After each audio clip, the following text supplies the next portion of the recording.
I'm joined by James Bevan from CCLA Investment Management. James, all right, so we have actually Nestlé pulling out on this Cadbury offer. Well, when you say pulling out, they were never in, of course. Well, they were never, so but there was speculation. There was a lot of speculation because the market was optimistic. There'll be plenty of suitors and therefore plenty of price push. But realistically, there was always antitrust issues for Nestlé if they were to try to swallow Cadbury. And that was going to cause very considerable problems.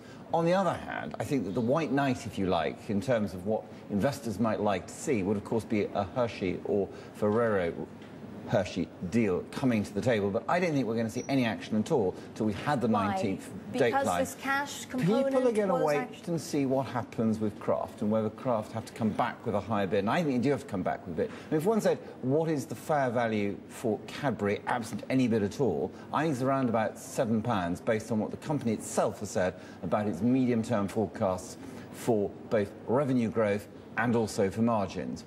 Now, what sort of premium, therefore, should one pay to take out a company that is capable of generating that sort of share price? I think it's probably about a 30% premium. I think, therefore, the takeout price is probably around £8.50. All right, we're currently at £7.92. So we're in the middle of nowhere, aren't we? We're neither a buy because we're not sufficiently cheap. I mean, the global comparatives to say we need to be about £7 before we actually say this is an outright buy on grounds purely of how it runs its own business. At above £8.50, I think it is more than fully valued when we'll be an outright seller. Anywhere between there, one is probably a holder.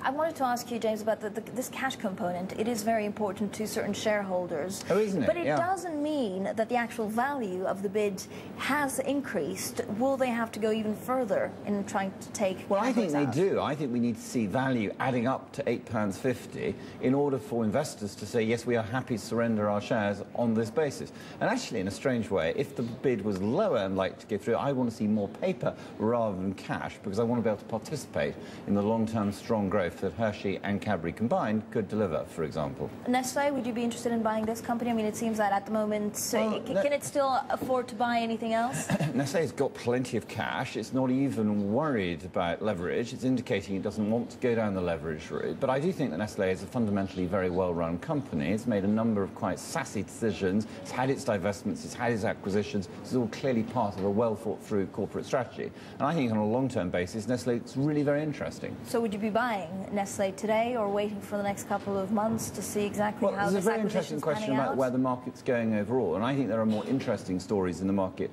which one could pursue. For example, I think there are companies with strong free cash flow yields that have been much neglected. A big raft of companies, for example, in the pharmaceutical sector, simply got left behind last year. And those are the areas where I think for new cash one will be looking to make new acquisitions. Apart from pharmaceuticals, anything else in terms of industry-wise that you'd be looking at? Oh, lots. I think there's still mileage in the metals and mining sector. The underlying demand for the metals themselves clearly going to keep share prices moving along. I also think that in terms of themes, companies with decent balance sheets, with strong free cash flows and critically delivering high and rising real dividends are absolutely going to be centre stage this year. What would you be staying away from? I would be staying away from the deep cyclicals. I think the prospects of a very strong economic recovery are thoroughly overblown, and therefore companies that are being puffed up on the expectation that they will see that growth, I think are liable to disappoint. Overall, James, are we going to continue seeing this rally that we've seen on the equity markets in the next couple of months? Even last year, a lot of the investors were saying, well, we're rising too fast, too furiously. What will it take for a correction? Well, if you ask me to speculate outright, I'd say that we probably have a good first 6 months of this year because we have a following wind of improving numbers coming through from companies and economies overall. Second 6 months, I think, is much more difficult. All right, James, thank you so much, James Bevan.